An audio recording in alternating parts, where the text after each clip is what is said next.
Good afternoon. Security Watch welcomes you to INDISEC 2009, and with me we have L3 Technologies, who are a major multinational and have a huge amount of security solutions and services to offer to India. With me, I have the pleasure of welcoming Hans Hollister. Hans, welcome on. Hans, we'd like to know, since Security Watch is a media that is providing a platform for security solutions for major infrastructure sectors here in India, namely aviation, ports, railways, refineries, oil and gas, power, etc. We'd like to know, what has your experience been worldwide in these in providing security solutions to these particular sectors? Well, L3 is a company of about 65,000 people, about 15 billion in sales, and about 18% of our overall revenue actually comes from the international marketplace. We are a new division actually of L3 that's focusing on providing solution sets.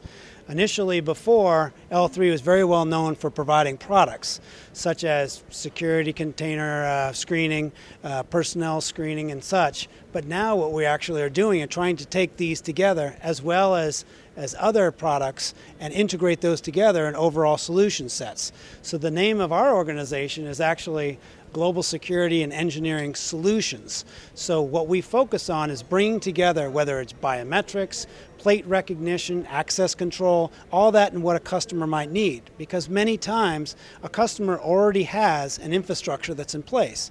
And to come in and rip everything out just to install new equipment doesn't make sense. So that's where we work very closely with customers to figure out what is that end solution that they're really looking for.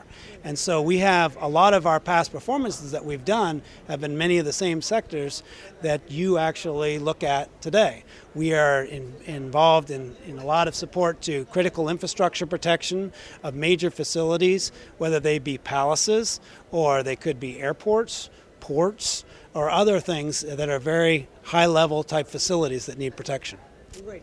Hans, given the fact that in India we have a major problem of Naxalites, these are Indians who, in fact, after attacking state institutions or installations, they melt back into the populace, the part of the actual resident population of a village or town or semi-urban area. So is there any way that you can provide state governments with security solutions on how to deal with this particular problem? Yes, I think one of the things that we've done before is when you have to look at access control of personnel into certain areas, the ability to be able to use, whether it is biometrics many times, because it's inobtrusive. You're not coming to every individual to find out who are they. You can be able to look through facial recognition, through biometrics, through iris scanning. Some of the capabilities of what we use are iris on the move. So, and therefore, you're not right in front of them. You're actually a distance away identifying individuals. So as you're able to figure out which are people that you want inside or which are the people you'd like to have outside, that's what we can be able to provide solutions for.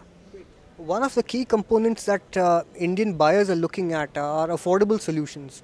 And given the fact that global security products are in fact priced beyond a whole lot of their reach, that's because our purchasing power is, if you remove the parity perspective, state governments particularly don't have those kind of budgets. So what are the steps that L3 is taking to ensure that you can indigenize a certain component or outsource it to Indians to do whatever, re-engineer it in such a way to keep the costs low? One of the things that we've been doing as part of one of the other divisions that we have is Security and Detection Systems, which does a lot of the screening and scanning. They actually used to have many U.S. companies that were supporting them. What they've done now is actually gone to Indian companies to ask them to provide that integration capability.